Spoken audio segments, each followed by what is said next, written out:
Finance ടോപ്പിക്കിൻ്റെ കാര്യം ഇന്നലെ പറഞ്ഞപ്പോൾ അതിൽ ആക്ടർ എന്ന് പറഞ്ഞില്ലേ, അത് കറക്റ്റ് തന്നെയാണ് കേട്ടോ. ചിലർക്ക് ഡൗട്ട് ഉണ്ട് അതിൻ്റെ അടിയിൽ ഇങ്ങനെ ആക്ട്രസ് എന്ന് കറക്റ്റ് ചെയ്യുന്ന കണ്ടേ. ഞാൻ പ്രൊനൗൺസിയേഷൻ മാത്രമാണ് ചിലപ്പോഴൊക്കെ കുഴപ്പിക്കുള്ളൂ, but otherwise very strong in English കേട്ടോ. അപ്പം നിങ്ങൾക്ക് ധൈര്യമായിട്ട് ഞാൻ പറയുന്നത് പോയി നോക്കാം. You should just go and see the dictionary before you doubt കേട്ടോ. അതൊന്ന് പോയി നോക്കിക്കേ, അതിലെഴുതിയിട്ടുണ്ടാവും ഏത് ന്യൂ വേർഷൻസ് ഓഫ് ഡിക്ഷണറീസ്. അല്ലെങ്കിൽ ഇതിന് ChatGPT ചോദിച്ചാൽ മതിയല്ലോ ആക്ടറാണോ ആക്ട്രസ് ആണോ കറക്റ്റ് എന്ന്. അപ്പോൾ അവർ പറയും ആക്ടർ എന്ന് പറയുന്നതാണ് right way of describing a person who acts. Okay, അപ്പോൾ നമ്മളിപ്പോൾ ആണുങ്ങളെ മാത്രമാണ് ആക്ടർ എന്ന് പറയാവുന്നില്ല. ആക്ടർ പെണ്ണുങ്ങൾക്കും ആക്ടർ അതൊരു ന്യൂട്രൽ ജെൻഡറാണ്, ബിക്കോസ് അതൊരു പ്രൊഫഷനെ പറ്റി പറയാനാണ് ആയതുകൊണ്ട്. എക്സാമ്പിളായിട്ട് എടുക്കേണ്ടത് ഡോക്ടർ, ലോയർ, അഡ്വക്കേറ്റ്. ഇതൊക്കെ എങ്ങനെയാണ് നമ്മൾ പെണ്ണുങ്ങളെ പറയുന്നത്? ഡോക്ടർസസ് എന്നാണോ? അല്ലല്ലോ. അതെന്താണെന്നറിയോ? അത് ഫീമെയിൽ ഡോക്ടർ എന്ന് പറയും, അല്ലെങ്കിൽ ഫീമെയിൽ ലോയർ എന്ന് പറയും, ഫീമെയിൽ അഡ്വക്കേറ്റ് എന്ന് പറയും, ഫീമെയിൽ പെയിൻറ്റർ എന്ന് പറയും. അതൊക്കെ പെയിൻറ്റർ, അഡ്വക്കേറ്റ്, ലോയർ ഇതെല്ലാം ആലോചിച്ച് നോക്കൂ നിങ്ങൾ, പ്രൊഫഷനല്ലേ? അതേപോലെ തന്നെയാണ് ആക്ടറും ഒരു പ്രൊഫഷനാണ്. അപ്പോൾ ആക്ട്രസസ് എന്ന് പറഞ്ഞിട്ടുള്ളത് ഒരു ഡെറിവേറ്ററി ആയിട്ട് വന്നതാണ്, അതിൽ നിന്ന് ഡിറൈവ് ചെയ്ത് വന്നതാണ് കേട്ടോ. അപ്പോൾ അത് പറഞ്ഞതുകൊണ്ട് പറഞ്ഞാണ്. നിങ്ങളൊന്ന് എപ്പോഴും നിങ്ങളങ്ങനെ ഡൗട്ട് തോന്നുമ്പോൾ നിങ്ങൾ ഈ ChatGPT അടുത്തൊക്കെ ചോദിച്ചിട്ട് നിങ്ങൾ കറക്ഷൻ ഇടുക. അപ്പോൾ അല്ലെങ്കിൽ എന്താ പറ്റുമെന്ന് അറിയാമോ? ഒരാളങ്ങനെ ഇടുമ്പം കമൻസ് വായിക്കുന്നവരുമായിരിക്കും ചേച്ചി അത് റോങ് ആയിട്ട് പറയണു എന്നുള്ളൊരു ധാരണ വരരുത് കേട്ടോ. നിങ്ങളത് എന്തായാലും ഇതെല്ലാം ഒരു ലേണിംഗ് പ്രോസസ്സല്ലേ, നമ്മൾ ദിവസവും പഠിച്ചുകൊണ്ടിരിക്കുകയല്ലേ. അപ്പോൾ അതിനകത്ത് പോയി നിങ്ങളൊന്ന് കൂടെ ചെയ്യുമ്പോൾ നിങ്ങൾക്ക് കറക്റ്റായിട്ട് മനസ്സിലാവും ഇപ്പം ഞാൻ പറഞ്ഞതിൽ തെറ്റുണ്ടോ ഇല്ലയോ എന്നുള്ളത് കേട്ടോ. ചൂണ്ടിക്കാണിക്കുന്നതിൽ കുഴപ്പമില്ല, പക്ഷെ നമ്മൾ കറക്റ്റ് ആണെന്ന് തോന്നുന്നത് മാത്രമാണ് ചൂണ്ടിക്കാണിക്കാൻ പാടുള്ളൂ. അല്ലെങ്കിൽ വെറുതെ ഇങ്ങനെ ഇതുപോലെ സമയം കളയേണ്ടി വരും ഞാൻ പറഞ്ഞിട്ട്. പക്ഷേ ഇറ്റ്സ് ഗുഡ്. ആൾക്കാർക്ക് ഡൗട്ട് ഉണ്ടെങ്കിൽ അത് ക്ലാരിഫൈ ചെയ്യണം. അത് ക്ലാരിഫൈ ചെയ്യാനായിട്ട് you have to even do your own research കേട്ടോ. അപ്പോൾ ആക്ട്രസസ് എന്ന് എല്ലാവരും പറയുന്നുണ്ടല്ലോ ചേച്ചി എന്ന് ചോദിച്ചാൽ അത് തെറ്റല്ല. അത് ഞാൻ പറഞ്ഞില്ലേ, ഡിറൈവ് ചെയ്ത് വന്നതാണ്. പക്ഷെ കറക്റ്റായിട്ടുള്ള ഒരു ഇതെന്താണെന്ന് ചോദിച്ചാൽ ഒരു ഇംഗ്ലീഷ് നന്നായി കൈകാര്യം ചെയ്യുന്ന ആൾക്കാർ they will try to use actor. അങ്ങനെയാണ് ഞങ്ങളുടെ ഇംഗ്ലീഷ് പ്രൊഫസറൊക്കെ ഉണ്ട്, അദ്ദേഹമൊക്കെ അങ്ങനെയാണ് എപ്പോഴും യൂസ് ചെയ്യുക. എന്നോട് പറയും എപ്പോഴും നമ്മൾ വേണം ആളുകൾ യൂസ് ചെയ്യുമ്പോൾ നമുക്ക് വേണമെങ്കിൽ അവരെ കറക്റ്റ് ചെയ്തിട്ട് നിങ്ങളിങ്ങനെ യൂസ് ചെയ്ത് നോക്കും. മറ്റത് തെറ്റാന്നല്ല പറഞ്ഞത്, this is the right way of using that word കേട്ടോ. അപ്പോൾ അത് കഴിഞ്ഞു. കാരണം നിങ്ങളത് ശ്രദ്ധിച്ചിട്ടുണ്ടാവില്ല, ആക്ടർ, ഡോക്ടർ, പെയിൻറ്റർ എന്നൊക്കെ ഉള്ളത് അല്ലേ. ലയൺ എന്നൊക്കെ പറയും, ലയണസ് എന്നൊക്കെ പറയും അല്ലേ. അത് ബിക്കോസ് അത് ഒരു എന്താ പറയുക പ്രൊഫഷനല്ല, ലയൻ്റെ പ്രൊഫഷൻ അല്ല അത്. മനസ്സിലായോ? അതുകൊണ്ടാണ് അങ്ങനെ പറയുന്നത്. അത് ചില കാര്യങ്ങൾക്ക് ചില റൂളേഴ്സൊക്കെ ഇല്ലേ, അതിനൊക്കെ കൊടുക്കുന്ന ടൈറ്റിൽസിലെ റൂളർ എന്ന് പറയുന്നത് റൂളറസ് എന്ന് പറയില്ലല്ലോ, അത് തന്നെ. പക്ഷെ അതേസമയം കിങ് ആൻഡ് ക്വീൻ എന്ന് പറയും. അങ്ങനെ ഓരോ ടൈറ്റിൽസിനുണ്ട്, ഓരോന്നുണ്ട്. അല്ലാതെ കണ്ട് ഇങ്ങനെ അതേപോലെ പ്രൊഫസറിന് സ്ത്രീകൾക്ക് എന്താ പറയുക, അങ്ങനെ പ്രൊഫസർ എന്ന് തന്നെയല്ലേ പറയാ. അതൊക്കെയാണ് you should just apply your mind and see. Okay, that's okay. ഇപ്പം ഞാൻ പറഞ്ഞു വന്ന കാര്യം, ഇനി ചിലരൊക്കെ ഈ സ്വത്തിനെ പറ്റിയും പണത്തിനെ പറ്റിയൊക്കെ പറഞ്ഞപ്പോഴേ പെൺകുട്ടികളുടെ കാര്യം സ്ത്രീകളുടെ കാര്യം അതിനകത്ത് പറയുന്നുണ്ടായിരുന്നു. സ്ത്രീകൾക്ക് സമ്പാദ്യം എന്ന് പറയുന്നത് നമ്മൾ പറഞ്ഞില്ലേ, അച്ഛൻ്റെയും അമ്മയുടെയും വീട്ടിൽ നിന്ന് കിട്ടുന്നതാണ് സ്ത്രീകളുടെ സമ്പാദ്യം എന്ന് പറയുന്നില്ലേ. അത് നിങ്ങൾ കുറച്ചും കൂടെ ഉള്ളിലേക്ക് ഇറങ്ങി ചെന്ന് ചിന്തിക്കുകയും വേണം കേട്ടോ. കാരണം വീട്ടമ്മമാരായിട്ടുള്ളവർക്ക് അത് തന്നെയാണ് അവരുടെ സമ്പാദ്യം എന്ന് പറയുന്നത്. അവരുടെ അച്ഛനും അമ്മയും അവർക്ക് വേണ്ടി കൊടുക്കുന്ന ആ ഒരു ഇതിൽ നിന്നാണല്ലോ അവർ അത് ഡെവലപ്പ് ചെയ്ത്. ചിലർ ബിസിനസ് തുടങ്ങും, അപ്പോൾ പെട്ടെന്ന് അത് ക്ലിക്കാവും, വലിയ ബിസിനസ്സായിട്ട് മാറും, അങ്ങനെ അവർ കോടീശ്വരന്മാരാകും. അല്ലെങ്കിൽ ചിലർ അത് എന്തെങ്കിലും ഒരു കോഴ്സ് പഠിക്കാൻ യൂസ് ചെയ്യും. അല്ലെങ്കിൽ ഇപ്പോൾ ഒരു ഹസ്ബൻഡ് ഒരു ഡോക്ടറാണെങ്കിൽ ഈ പെൺകുട്ടിയുടെ വീട്ടിൽ നിന്ന് കിട്ടുന്ന പൈസ കൊണ്ട് MD പഠിക്കാൻ പോകും. അങ്ങനെയൊക്കെ കണ്ടിട്ടില്ലേ? അത് അങ്ങനെയുള്ള കാര്യങ്ങളൊക്കെ ചെയ്യുമ്പോൾ സ്ത്രീകൾ കോൺട്രിബ്യൂട്ട് ചെയ്തിട്ടുണ്ടല്ലോ, ആ ഫാമിലി റെഡിയാക്കി എടുക്കാൻ വേണ്ടിയിട്ട് കോൺട്രിബ്യൂട്ട് ചെയ്തിട്ടുണ്ടല്ലോ. അപ്പോൾ നമ്മൾ ആണുങ്ങളും ഇതെല്ലാം ഒന്ന് കേൾക്കേണ്ടതും ചിന്തിക്കേണ്ടതുമാണ്. സ്ത്രീകളുടെ കോൺട്രിബ്യൂഷൻ എന്താണെന്ന് ചോദിക്കുമ്പോൾ അവൾ ചുമ്മാതെ വീട്ടിലിരിക്കുക അല്ലല്ലോ. കുട്ടികളെ വളർത്തുന്നില്ലേ, പഠിപ്പിക്കുന്നില്ല. അവർക്ക് എന്തായാലും ഒരു ഗ്രാജുവേറ്റും പോസ്റ്റ് ഗ്രാജുവേറ്റും ഒക്കെ ആയിട്ടുള്ള സ്ത്രീകൾ പണ്ട് അങ്ങനെയാണല്ലോ, അവരെ പഠിച്ചവരായിരിക്കണം എന്തിനേയും കുട്ടികൾക്ക് പറഞ്ഞു കൊടുക്കാൻ. അതായിരുന്നു പണ്ടത്തെ രീതി. അത് കഴിഞ്ഞ് പിന്നെയും ഇതുപോലെ ഡോക്ടർ, വക്കീൽ, എഞ്ചിനീയറൊക്കെ ആയിട്ട് വരുമ്പം അവർക്ക് പുറത്തു പോയി ജോലി ചെയ്ത് കൊണ്ടുവരാനുള്ള എന്താ പറയുക, പ്രൊഫഷണൽ ക്വാളിഫിക്കേഷൻ കിട്ടിക്കഴിയുമ്പോൾ അവർ പുറത്തു പോയി കൊണ്ടുവരും. പുറത്തു പോയി കൊണ്ടുവരാൻ പറ്റാത്ത സ്ത്രീകളെ എന്ന് പറഞ്ഞ് കുറച്ച് കാണാൻ പറ്റുമോ? എന്തായി പറയണേ, അവരുടെ കോൺട്രിബ്യൂഷനും ഭയങ്കര വലുതല്ലേ. അവരില്ലെങ്കിൽ എങ്ങനെ ആ ഒരു കുടുംബം ഉണ്ടാവും? ഒരു കുടുംബത്തിൻ്റെ അച്യുതണ്ടല്ലേ സ്ത്രീ എന്ന് പറയുന്നത്. അപ്പോൾ നമ്മൾ ആ കുട്ടിയുടെ വീട്ടിൽ നിന്ന് കൊണ്ടുവന്നത് അവരുടെ മൂലധനം തന്നെയാണ്. അതൊരിക്കലും ആ ഭർത്താവിൻ്റെ വീട്ടുകാരുടെ അവകാശമോ അധികാരമോ അല്ല. അത് മനസ്സിലാക്കേണ്ട കാലം കടന്നു പോയി കഴിഞ്ഞു. പിന്നെ സ്ത്രീകളുടെ ചില അവകാശങ്ങളെ പറ്റി ഞാൻ പൊതുവിൽ പറയാം കേട്ടോ, നിയമ അവകാശങ്ങളെ പറ്റി. നിങ്ങളിതിൻ്റെ അടിയിൽ വന്ന് പിന്നീട് നിയമത്തെപ്പറ്റി ചോദ്യം ചോദിച്ചാൽ ഞാൻ പറയില്ല കേട്ടോ. കാരണം ഞാൻ ഇതിന് മുമ്പ് ഞാൻ പറഞ്ഞിട്ടുണ്ട്, നിയമ ഉപദേശം നിങ്ങൾ ഒരിക്കലും ചെറുതായിട്ട് ഇതിൻ്റെ അടിയിൽ ചോദിച്ചു കഴിഞ്ഞാൽ ഞാൻ പറഞ്ഞു തരുന്നത് ചിലപ്പോൾ തെറ്റിപ്പോകും. കാരണം എന്താണെന്നറിയോ, നിങ്ങൾ പറയുന്ന ഒരു ഖണ്ഡികയിലായിരിക്കില്ല വാസ്തവങ്ങളൊക്കെ കിടക്കുന്നത്, ഒരുപാട് കാര്യങ്ങളുണ്ടാവും. അപ്പോൾ ഒരു ചെറുതായിട്ടൊന്ന് പറയാം, രണ്ട് മൂന്ന് കാര്യങ്ങൾ നിങ്ങൾ അറിവിലേക്ക് വെക്കാൻ വേണ്ടിയിട്ട്. നമ്മളുടെ ഇന്ത്യയിൽ പൊതു നിയമം എന്ന് പറഞ്ഞതില്ല സ്വത്തിന്. കാരണം എന്താ, ഒരുപാട് കേരളത്തിൻ്റെ കാര്യത്തിലാണെങ്കിലും ഇന്ത്യയുടെ കാര്യത്തിലാണെങ്കിലും പൊതു നിയമം വയ്ക്കാൻ പറ്റാത്തത് എന്തുകൊണ്ടാണെന്ന് വെച്ചാൽ റിലീജിയൻ ബേസ് ചെയ്താണ് ഇവിടുത്തെ ഇൻഹെറിറ്റൻസും പിന്നെ പ്രോപ്പർട്ടി നിയമങ്ങളും ഉണ്ടാക്കിയിരിക്കുന്നത്. അപ്പോൾ മുസ്ലിംസിനാണെങ്കിൽ അവരുടെ പേഴ്സണൽ ലോ ഉണ്ട്. അത് ശരിയ ലോയിലും പിന്നെ സുന്നികൾക്കും വ്യത്യാസമുണ്ട്, എങ്ങനെയാണ് സ്ത്രീകൾക്ക് പൈസ കിട്ടുന്നത്. അപ്പോൾ അത് പ്രാക്ടീസ് ചെയ്യുന്ന ലോയേഴ്സിൻ്റെ അടുത്ത് ചോദിച്ചാൽ കറക്റ്റായിട്ടുള്ള ഇൻഹെറിറ്റൻസ് എത്ര വരും എന്നുള്ളത് നിങ്ങൾക്ക് മനസ്സിലാക്കാൻ പറ്റുള്ളൂ. അപ്പോൾ അവരുടെ കാര്യം അങ്ങനെയാണ്. പിന്നെ ഈ ഇന്ത്യൻ സക്സഷൻ ആക്റ്റാണ് ക്രിസ്ത്യൻസിന് പൊതുവായിട്ട് യൂസ് ചെയ്യുന്നത്. പിന്നെ ഉള്ളത് ഹിന്ദു സക്സഷൻ ആക്റ്റാണ്. ഈ മൂന്നുമാണ് സാധാരണ രീതിയിൽ യൂസ് ചെയ്ത് വരുന്നത് സക്സഷന് വേണ്ടിയിട്ട് നമ്മൾ തീരുമാനിക്കുന്നത്. അപ്പോൾ ക്രിസ്ത്യൻസിന് ആ സക്സഷൻ ആക്ട് ഉപയോഗിക്കുമ്പോൾ അവരിൽ സ്ത്രീകൾക്ക്, ഭാര്യമാർക്ക്, അതായത് ഭാര്യ എന്ന് പറയുന്നത് സ്വത്തിലെ അവകാശം ഭാര്യമാർക്ക് എപ്പോഴാണ് വരുന്നതെന്നറിയോ, ആ ഭർത്താവ് ഇല്ലാതായി കഴിയുമ്പോൾ മാത്രമാണ്. അല്ലാതെ ഭർത്താവിൻ്റെ സ്വത്തിൽ ഭാര്യയ്ക്ക് അവകാശമേ ഇല്ല. ഹിന്ദുസിനും ഇല്ല, മുസ്ലിംസിനും ഇല്ല, ക്രിസ്ത്യൻസിനും ഇല്ല, ആർക്കും ഇല്ല. അത് ഒരാൾ ഇല്ലാതായി കഴിയുമ്പോൾ മാത്രമാണ് ഭർത്താവിൻ്റെ അവകാശം എന്ന് പറയുന്നത്. ഭർത്താവിൽ നിന്നും ഭാര്യയ്ക്ക് കിട്ടുന്ന അവകാശം എന്ന് പറയുന്നത് അപ്പോഴേ വരുള്ളൂ. ഇത് നിങ്ങൾ ഇപ്പോഴും ഓർത്ത് വയ്ക്കണം. ആരൊക്കെയോ ചെറിയ റീലുകളൊക്കെ ചെയ്യുന്ന കുട്ടികളൊക്കെ ഉണ്ട്. ഒരാൾ ഒരു ദിവസം പറയുന്നുണ്ടായിരുന്നു, നിങ്ങൾ നോക്കൂ, കോടതി ഇങ്ങനെ പറഞ്ഞിരിക്കുന്നു, ഭർത്താവ് ഉണ്ടാക്കുന്നതിൽ ഭാര്യയ്ക്കും അവകാശമുണ്ട്. ഭർത്താവിൻ്റെ പേരിലിരിക്കുന്ന സ്വത്തിൽ പോലും ഭർത്താവ് ജീവിച്ചിരിക്കുമ്പോൾ ഭാര്യയ്ക്ക് അവകാശമുണ്ടെന്നൊക്കെ പറഞ്ഞൊരു പൊട്ടത്തരമൊക്കെ പറഞ്ഞ് കുറേ റീലുകളൊക്കെ ഉണ്ട്. ഇതൊന്നും നിങ്ങൾ കാണരുത് കേട്ടോ. കണ്ടോളൂ, പക്ഷെ നിങ്ങൾ തെറ്റിദ്ധരിക്കും. അതുകൊണ്ട് ഞാൻ പറയണം, ഒരു മിനിറ്റിൽ എല്ലാം പറയാൻ പറ്റില്ല അവർക്ക്. അവരാ പറയുന്നത് ആ ഒരു ജഡ്ജ്മെൻറ്റിനെ ബേസ് ചെയ്തായിരിക്കും. ഓരോ ജഡ്ജ്മെൻറ്റിനും ഓരോരോ കഥകളുണ്ടാകും. ചില ജഡ്ജ്മെൻറ്റിലുള്ള കഥകൾ മറ്റേ ജഡ്ജ്മെൻറ്റിലേക്ക് ഒട്ടും ആപ്ലിക്കബിൾ ആവില്ല. ഒരു അയാളുടെ സ്വന്തമായിട്ട് മേടിച്ച ഭൂമി വിൽക്കാൻ വേണ്ടിയിട്ട് തീരുമാനിച്ചു. അയാൾ ഗൾഫിലൊക്കെ പണിയെടുത്ത് മേടിച്ചത്. അപ്പോൾ അവരുടെ മക്കൾ പറയുകയാണേ, എന്തിനാണ് ഇപ്പോൾ വിൽക്കുന്നത് എന്ന് ചോദിച്ചപ്പോൾ, അല്ല എനിക്ക് പണത്തിൻ്റെ ആവശ്യമുണ്ട്, അതുകൊണ്ട് വിൽക്കാൻ പോവാണ്. അപ്പോൾ അല്ലെങ്കിൽ നിങ്ങൾ താന്ന് പറഞ്ഞപ്പോൾ അത് അവർക്ക് പറ്റില്ല.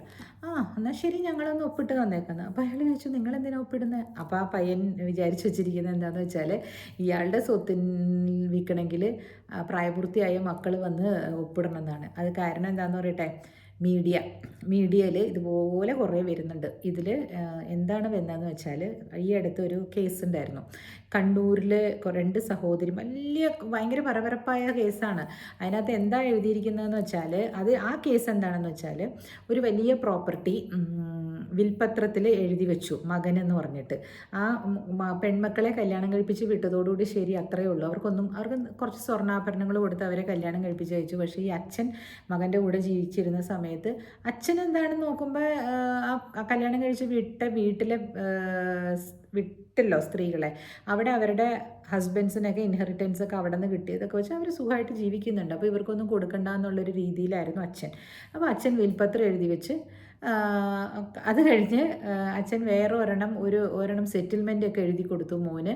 ആ പ്രോപ്പർട്ടി ശരിക്കും പറഞ്ഞാലുണ്ടല്ലോ അച്ഛന് സെറ്റിൽമെൻ്റ് ആയിട്ട് കൊടുക്കാൻ പറ്റില്ലായിരുന്നു. കാരണം എന്താണെന്ന് വെച്ചാൽ അച്ഛൻ ഇൻഹെറിറ്റ് ചെയ്ത പ്രോപ്പർട്ടിയാണത്. അച്ഛൻ്റെ ആൻസെസ്ട്രൽ പ്രോപ്പർട്ടി ആയിരുന്നു അത്. അതായത് 4 തലമുറ വരെ അപ്പൂപ്പൻ്റെയൊക്കെ ഒരു പേരിൽ അപ്പൂപ്പൻ്റെ പേരിൽ കിടക്കുകയാണ് മാറ്റാതെ എന്നുണ്ടെങ്കിൽ അതാണ് ആൻസെസ്ട്രൽ പ്രോപ്പർട്ടി. നിങ്ങൾ വിചാരിക്കുന്ന പോലെ ഇപ്പം എൻ്റെ അച്ഛൻ്റെ പ്രോപ്പർട്ടി എന്ന് പറയുന്നത് എൻ്റെ മകളുടെ ആൻസെസ്ട്രൽ പ്രോപ്പർട്ടി ആകില്ല. ആകണമെങ്കിൽ ഇനിയും ഒരു തലമുറ കഴിഞ്ഞ് അത് അങ്ങനെ കിടക്കണം. അച്ഛനത് മാറ്റാതെ എവിടെ ഇട്ടിട്ടുണ്ട്, ആരും ഒന്നും വിഹിതമൊന്നും ചെയ്തിട്ടില്ലെങ്കിലല്ലേ, വിഹിതമൊന്നും ചെയ്തില്ല, അതാണ് ആൻസെസ്ട്രൽ പ്രോപ്പർട്ടി ആവുള്ളൂ. മറ്റത് സെൽഫ് അക്വേർഡ് പ്രോപ്പർട്ടിയാണ്, സ്വയമാർജിത സ്വത്താണ്. കൂടുതൽ നിയമം പറഞ്ഞു കഴിഞ്ഞാൽ നിങ്ങൾക്ക് ബോറടിക്കും. അതിനകത്ത് പെടുന്ന ആൾക്കാർക്ക് മാത്രമാണ് അത് ഇൻട്രസ്റ്റ് ഉണ്ടാവുള്ളൂ. അപ്പം ഞാൻ പറഞ്ഞു വരുന്നത് നിങ്ങളുടെ അവകാശങ്ങളെക്കുറിച്ച് നിങ്ങൾ അറിഞ്ഞിരിക്കണം. കാരണം പെൺകുട്ടികൾക്ക് അല്ലെങ്കിൽ സ്ത്രീകൾക്ക് ശരിക്കും അവകാശമുള്ളത് സ്വന്തം പേരൻസിൻ്റെ സ്വത്തിൽ മാത്രമേ ഉള്ളൂ കേട്ടോ. അല്ലാതെ കണ്ട് ഭർത്താവിൻ്റെ സ്വത്തിൽ പോലും, ഭർത്താവ് മേടിച്ചിട്ടേക്കുന്നതിൽ പോലും അവർക്ക് അവകാശം വരണമെങ്കിൽ അദ്ദേഹം ഇല്ലാതായാൽ മാത്രമേ അവകാശം വരുള്ളൂ. ഇപ്പം രണ്ടുപേരുടെയും കൂടെ പേരിൽ മേടിച്ചാലോ ചേച്ചി എന്ന് ചോദിച്ചാൽ, രണ്ടുപേരുടെയും കൂടെ മേടിച്ച പ്രോപ്പർട്ടി നിങ്ങളുടേതായ ഒരു കോൺട്രിബ്യൂഷൻ ഉണ്ടാവണം. ഇപ്പം നിങ്ങളുടെ രണ്ടുപേരുടെയും കൂടെ പ്രോപ്പർട്ടി ആണെന്ന് വിചാരിച്ചോ, ഒരു വീട് മേടിച്ചിട്ടുണ്ട് ചേച്ചി, അപ്പോൾ പകുതി എൻ്റെ ആണല്ലോ അല്ലേ എന്ന് പറയുമ്പോൾ നിങ്ങൾ തമ്മിൽ വഴക്കിടാത്തവർത്തോളം കാലം പകുതി നിങ്ങളുടെയാണ്. വഴക്കിട്ട് അയാൾ പോയി പറയുകയാണ് ഞാൻ ഗൾഫിൽ കിടന്ന് സമ്പാദിച്ച പൈസയാണ്, ഈ പെണ്ണിന് ഒരു ജോലിയും ചെയ്തിട്ടില്ലല്ലോ, അവളുടെ അപ്പം തന്നത് ഇത്രയും സ്വർണ്ണമാണ്, അത് അവളുടെ കയ്യിൽ ഇരിപ്പുണ്ടെന്ന് പറഞ്ഞ് പെട്ടു. മനസ്സിലായോ? അതേസമയം ആ സ്ത്രീക്ക് ജോലിയുണ്ട്. അപ്പം ജോലിയുള്ളപ്പോൾ ഏതെങ്കിലുമൊക്കെ ഒരു തരത്തിൽ അവർ കോൺട്രിബ്യൂട്ട് ചെയ്തിട്ടുണ്ടെന്നുള്ളത് കോടതിക്ക് പ്രൂവ് ചെയ്യാൻ പറ്റുള്ളൂ. ഒരു പണിയും ചെയ്യാതെ ഇരിക്കുന്നവർക്ക് കോൺട്രിബ്യൂഷൻ എന്തായിരുന്നു എന്ന് വെച്ചാൽ അപ്പൻ്റെ കയ്യിൽ നിന്ന് കിട്ടിയ ഗോൾഡ് വിറ്റ് ഞാൻ കൊടുത്തിട്ടുണ്ടെന്ന് ഉണ്ടെങ്കിൽ നിങ്ങൾ അതിനുള്ള പ്രൂഫ് നിങ്ങൾ റെഡിയാക്കി വെച്ചോളണം. കാരണം എന്താണെന്ന് അറിയാമോ, ഇപ്പം നിങ്ങൾ ഒരു 50 പവൻ വിറ്റു, അതിൻ്റെ പൈസയായിട്ട് മേടിച്ച് ഭർത്താവിൻ്റെ കയ്യിലേക്ക് കൊടുത്താൽ നിങ്ങളുടെ കയ്യിൽ പ്രോപ്പർട്ടി അതിൻ്റെ ഒരു പ്രൂഫ് ഇല്ല കേട്ടോ. അപ്പോൾ അത് എവിടെ പോയി എന്ന് ചോദിച്ചാൽ ചിലപ്പോൾ അയാൾക്ക് പറയാലോ ഇവള് ദൂർത്തടിച്ച് കളഞ്ഞാണ്, എനിക്കതറിയില്ല എന്ന് പറഞ്ഞാൽ എന്ത് ചെയ്യും? ഇതൊക്കെ പ്രൂവ് ചെയ്യാൻ വലിയ പാടാണ്. അതുകൊണ്ട് എല്ലാത്തിനും, അതായത് തെറ്റാതിരിക്കുന്നിടത്തോളം കാലം ഒരു പ്രശ്നവുമില്ല, നിങ്ങൾക്ക് നിങ്ങളുടേതാണ് ഹാഫ്, അങ്ങനെ തന്നെയാണ്. വേറെ ആർക്കും അതിൽ വന്ന് കയറാൻ പറ്റില്ല. ഇങ്ങേര് പോയിട്ട് ചലഞ്ച് ചെയ്യുകയാണ്, എന്തെങ്കിലും തർക്കം നിങ്ങൾ തമ്മിൽ വരികയാണ്, നിങ്ങൾ ഡിവോഴ്സ് ചെയ്യാൻ പോവുകയാണെന്നുണ്ടെങ്കിൽ ഈ ഒരു പ്രോപ്പർട്ടി രണ്ടുപേരും കൂടെ മേടിച്ചതാണെന്ന് പ്രൂവ് ചെയ്യാനായിട്ട് ഈ വീട്ടമ്മയായ ഭാര്യയ്ക്ക് സാധിക്കുന്നില്ലെങ്കിൽ, അതായത് അവരുടെ വീട്ടിൽ നിന്ന് കൊണ്ടുവന്ന പണമാണ് ഇതിൽ ഡൗൺ പേയ്മെൻ്റ് ആയിട്ട് കൊടുത്തതെന്ന് നിങ്ങളെങ്ങനെ പ്രൂവ് ചെയ്യും? പറ, എനിക്ക് അറിയാൻ വേണ്ടിയിട്ട് ചോദിക്കുക. നിങ്ങൾ കോടതി കയറി ഇറങ്ങേണ്ടി വരും. അപ്പോൾ അതിന് ഒരുപാട് തലങ്ങളുണ്ട്. അപ്പോൾ ദൈവത്തെ ഓർത്ത് പ്രൂഡൻ്റായിട്ട് ജീവിക്കുക. നിങ്ങൾ ഭർത്താവിൻ്റെ സ്നേഹം ആ സമയത്ത്, ഈ ഹണിമൂൺ സമയത്ത് ഭർത്താവായിരിക്കും എല്ലാം. അപ്പോൾ വായ തുറന്ന് പറയാൻ പേടിയായിരിക്കും. അതിലൊന്നും തെറ്റ് വിചാരിക്കരുത്. ഫിനാൻസസിനെ പറ്റിയിട്ട് ഓപ്പണായിട്ട് സംസാരിക്കാനായിട്ട് ശ്രമിക്കുക. അവർ പറയുന്നതിൽ എന്താണ് തെറ്റ്? സ്ത്രീകൾ പറയുന്നതിൽ എന്താണ് തെറ്റ്? സ്ത്രീകൾ ചോദിക്കുന്നതിൽ എന്താണ് തെറ്റ്? അതുപോലെ ഇതുപോലെ രണ്ടാമതൊക്കെ കല്യാണം കഴിച്ച് വരുന്ന സ്ത്രീകളൊക്കെ അല്ലേ, ഭർത്താവിൻ്റെ വേറെ മക്കളൊക്കെ ഉണ്ടെങ്കിൽ വലിയ ബുദ്ധിമുട്ടാണ് ആ സ്ത്രീക്ക്. അതിൽ 4/1 വിഹിതം അദ്ദേഹം ഇല്ലാതെയാകുമ്പോൾ കിട്ടാനായിട്ട് പെടാപ്പാട് പെടേണ്ടി വരും. കാരണം ലീഗൽ ഹെയർഷിപ്പിൽ അവരുടെ പേര് വരും. എന്നാലും ഇവന്മാരൊക്കെ കൊടുക്കൂല്ലെങ്കിൽ പിന്നെ കേസ് നടത്തണ്ടേ? അതിലൊക്കെ ഭേദം ഈ 2 കല്യാണമൊക്കെ കഴിച്ചവർ, അതായത് ആദ്യ ഭാര്യ മരിച്ചു പോയിട്ടോ അല്ലെങ്കിൽ ഉപേക്ഷിച്ചിട്ടോ ഒക്കെ രണ്ടാമത് കല്യാണം കഴിക്കുന്നവരൊക്കെ ദൈവത്തെ ഓർത്ത് ഒരു വക്കീലിൻ്റെ അടുത്ത് പോയിരുന്ന് അതിനെ പറ്റിയിട്ട്, ഇതിനകത്ത് മൊത്തം പറയാൻ പറ്റില്ല, അതിനെപ്പറ്റി വിശദമായിട്ട് നിങ്ങൾ ഇരുന്ന് ഡിസ്കസ് ചെയ്ത് അവരുടെ ഭാവി ഒന്ന് സുരക്ഷിതമാക്കി വെക്കേണ്ടതാണ് കേട്ടോ. അപ്പോൾ ഇത് പറയണമെന്ന് തോന്നി, കാരണം 1-2 കാര്യങ്ങൾ ഇങ്ങനെ ഈ റീലുകളിൽ ഇങ്ങനെ വന്നുകൊണ്ടിരിക്കുന്നുണ്ട്. ആ റീലിൽ കുറച്ചേ ഉണ്ടാവുള്ളൂ. അവരത് ആ ഒരു പർട്ടിക്കുലർ കേസിനെ പറ്റിയായിട്ട് ആയിരിക്കും പറയുന്നത്. അപ്പം ഞാൻ നേരത്തെ കണ്ണൂരുള്ള അവരുടെ പ്രോപ്പർട്ടിയുടെ കാര്യം പറഞ്ഞത് എന്താണെന്ന് പറയട്ടെ, അവർക്ക് തിരിച്ചു കിട്ടിയത് അവരുടെ അപ്പൂപ്പൻ്റെ പേരിൽ കിടന്നിരുന്ന, അത് ഡിവൈഡ് ചെയ്യാതെ കിടന്ന പ്രോപ്പർട്ടി ഉണ്ട്. ആ പ്രോപ്പർട്ടിയിൽ അവർക്ക് വിഹിതം ഉണ്ടെന്നാണ്. അല്ലാതെ അച്ഛൻ ആ മകനെ വിൽപത്രമായിട്ട് എഴുതി കൊടുത്തിട്ടുണ്ട്, സെൽഫ് അക്വയർഡ് പ്രോപ്പർട്ടി. അതിനകത്തൊക്കെ കോടതി സമ്മതിച്ചു അത് മകനുള്ളതാണ്. കാരണം അയാളത് വിറ്റു. വലിയ പ്രയാസമാണ്. അപ്പോൾ ഒരു പ്രോപ്പർട്ടി മേടിക്കാൻ പോകുമ്പോൾ ഈ പ്രോപ്പർട്ടി ആ വിൽക്കുന്ന ആളുടെ കയ്യിലേക്ക് എങ്ങനെ വന്നതാണെന്നുള്ളത് ഒരു വക്കീലിനെ കണ്ട് എന്തായാലും ചോദിച്ചിരിക്കണം കേട്ടോ. നിങ്ങൾ ഈ എഴുത്തുകാരുടെ അടുത്ത് പോയി ഒന്ന് മനസ്സിലാക്കി കഴിഞ്ഞിട്ട് ഒരു വക്കീലിനെ കണ്ടിട്ട് അത് പ്രാക്ടീസ് ചെയ്യണ ലോയറിൻ്റെ അടുത്ത് പോയി ചോദിക്കണം. പല കാര്യങ്ങളും അങ്ങനെയാണ് ചെയ്യാൻ പാടുള്ളൂ. നിങ്ങൾ പിന്നെ അതേപോലെ തന്നെ ഈ ഇൻസ്റ്റഗ്രാമിലും അതിലൊക്കെ വന്നിരുന്ന് ഇങ്ങനെ ഓരോന്ന് പറയുന്നവരുടെ അടുത്ത് പോയിട്ട് നിങ്ങൾ ചോദിക്കരുത്. അവർക്ക് ആ ഒരു കണ്ടന്റ് മേക്കിംഗ് ആണ്, അവർക്ക് ലീഗൽ അവയർനെസ് കൊടുക്കുന്ന പരിപാടി മാത്രമേ ഉണ്ടാവുകയുള്ളൂ. അവരത്രയും സീനിയേഴ്സൊന്നും ആയിരിക്കില്ല. അല്ലെങ്കിൽ അവർ മൂലമായിട്ട് പോയി ഏതെങ്കിലും ഒരു സീനിയറിനെ കണ്ടിട്ട് നിങ്ങൾ അതിനെ പറ്റിയിട്ട് സംസാരിക്കുകയോ അതിനെ പറ്റിയിട്ട് കറക്റ്റായിട്ട് മനസ്സിലാക്കുകയോ ചെയ്യണം. പ്രാക്ടീസ് ചെയ്യാൻ ജസ്റ്റ് തുടങ്ങിയ ആൾക്കാരുടെ അടുത്ത് പോയിട്ട് നിങ്ങൾ ചോദിക്കുമ്പോൾ മുഴുവൻ ചിലപ്പോൾ അവർക്ക് പറഞ്ഞു തരാനുള്ള അറിവുണ്ടായെന്ന് വരില്ല. അത് കുഞ്ഞു ഡോക്ടേഴ്സിൻ്റെ അടുത്ത് പോണ പോലെ ഇരിക്കും. പനിമരുന്ന് മാത്രം തരാനുള്ള അറിവേ അവർക്ക് ഉണ്ടാവുള്ളൂ അല്ലേ. ചില ഡോക്ടേഴ്സ് ഇപ്പോൾ പഠിച്ചു വന്ന് MBBS പാസ്സായവരുടെ അടുത്തൊക്കെ പോയിട്ട് വലിയ വലിയ വ്യാധികളെ പറ്റിയൊക്കെ ഡിസ്കസ് ചെയ്യാൻ പറ്റുമോ? തിയറി മാത്രം അവർ പറയുമായിരിക്കും. They will not be able to do any എന്താ പറയുക പ്രൊഗ്നോസിസ് ഒന്നും കറക്റ്റായിട്ട് തരാൻ പറ്റിയെന്ന് വരില്ല അല്ലേ. അതുപോലെ ചിലപ്പോൾ അവർക്ക് ഡയഗ്നോസ് ചെയ്യാൻ പറ്റിയിട്ട് വേണ്ടേ അടുത്ത ലെവലിലേക്ക് പോകാനായിട്ട്. സോ ബോത്ത് അവരത്രയും ആയിട്ടുണ്ടാവില്ല. അവർ തിയറി ആയിട്ട് പഠിച്ച കാര്യങ്ങൾ പറയും. പനി വരുന്നത് എന്തുകൊണ്ടാണ് എന്നുള്ളത് മാത്രം പറഞ്ഞേക്കോ, ഏതൊക്കെ തരത്തിലുള്ള പനികളുണ്ട് അല്ലേ. അപ്പോൾ അതൊക്കെ they will not be able to do that. വേണമെങ്കിൽ ഒരു ലാബ് റിപ്പോർട്ട് കാണിച്ചാൽ അതൊന്ന് പഠിച്ച് എന്താണെന്നൊന്ന് വായിച്ച് പറയാനുള്ളൊരു നോളജൊക്കെ അല്ലേ അവർക്ക് ഉണ്ടാവുള്ളൂ. അതേപോലെ തന്നെയാണ് വക്കീലന്മാർ അല്ലെങ്കിൽ ഇൻസ്റ്റയിലൊക്കെ ഇങ്ങനെ 1 മിനിറ്റ് 2 മിനിറ്റൊക്കെ റീലിടുന്നവർ കേട്ടോ. മുറി വൈദ്യം ആപത്തെന്ന് പറഞ്ഞ പോലെ തന്നെയാണ് ഈ കാര്യങ്ങളിലും.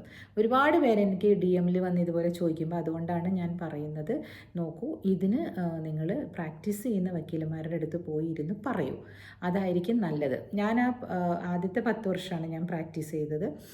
അത് കഴിഞ്ഞ് പിന്നെ ഞാൻ 15 വർഷത്തോളം ഞാൻ കമ്പനിയുടെ ലോയാണ് നോക്കിക്കൊണ്ടിരുന്നത്. കോൺട്രാക്ട്സാണ്, ഇത് സോഫ്റ്റ്വെയർ കോൺട്രാക്ട്സാണ്. അത് വേറൊരു ടൈപ്പാണ്.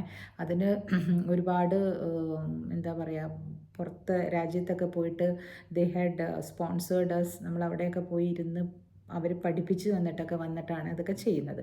അപ്പോൾ ഇതൊക്കെ ഞാൻ ഫ്രീ ആയിട്ടൊക്കെ പുറത്തേക്കൊക്കെ പറഞ്ഞു കൊടുക്കാമെന്ന് പറഞ്ഞാൽ അത് actually I am not doing justice to what I have learned അല്ലേ.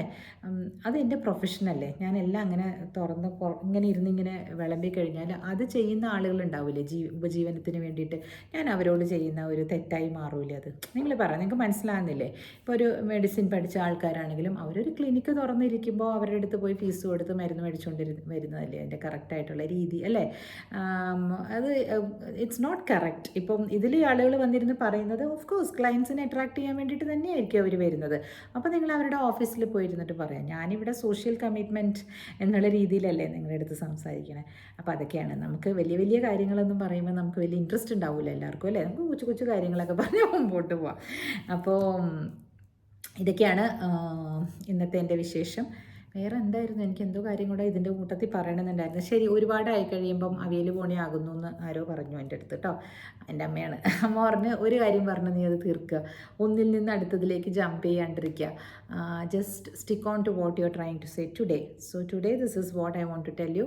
സ്ത്രീകളുടെ അവകാശങ്ങളെ പറ്റിയിട്ട് തുറന്ന് സംസാരിക്കാൻ മനസ്സ് കാണിക്കണം, വിമുഖത കാണിക്കരുത്. എൻ്റെ ഏട്ടൻ എൻ്റെ ലോകം എന്ന് പറയുന്ന ഒരു സമയം ആ ഹണിമൂൺ ടൈമിൽ മാത്രമേ ഉണ്ടാവുള്ളൂ. പിന്നെ ഹണിമൂൺ ടൈമിലും ഒരുപാട് നമ്മൾ ഫിനാൻസസിനെ പറ്റിയിട്ട് ഡിസ്കസ് ചെയ്ത് കുളമാക്കാനും പോകരുത്. Give some time. ഒരു റെസ്റ്റിംഗ് ടൈമുണ്ട് എല്ലാത്തിനും. ഒരു 1 വർഷം കഴിഞ്ഞതിന് ശേഷം മാത്രമാണ് ഈ ഫിനാൻസസ് ഒക്കെ എടുത്തതിലേക്ക് ഇടാവുള്ളൂ, ആണായാലും പെണ്ണായാലും. അതുവരെ നിങ്ങൾ ഇരുന്നോളണം. You have to develop your relationship ആ 1 ഇയർ ടൈം പീരിയഡിൽ. അല്ലാതെ ആ സമയത്ത് പോയിട്ട് ഇത് ഡിസ്കസ് ചെയ്യരുത് കേട്ടോ. അല്ലെങ്കിൽ അതിന് മുമ്പ്, കല്യാണത്തിന് മുമ്പ് ഡിസ്കസ് ചെയ്ത് ക്ലോസ് ചെയ്തേക്കണം ആ ചാപ്റ്റർ. ഇത് നമുക്ക് പറ്റിയ കേസ് അല്ലെങ്കിൽ വേണ്ട, മുമ്പോട്ട് പോകണ്ട, ഇവർക്ക് ഇത്രയൊക്കെ കടങ്ങളൊക്കെ ഉണ്ട്, അങ്ങനെയൊക്കെ. അതല്ല, നിങ്ങളെല്ലാം അന്വേഷിച്ചു, നിങ്ങൾക്ക് ഓക്കെ ആണ് എന്ന് കരുതി നിങ്ങൾ വന്നതാണെങ്കിൽ ആഫ്റ്റർ 1 ഇയർ പ്ലീസ് ഡോണ്ട് എന്താ പറയുക അതിനകത്ത്, പുത്തരിയിൽ കല്ല് കടിക്കരുതെന്ന് പറയും അല്ലേ, അത് ചെയ്യരുത്. Okay, cheers.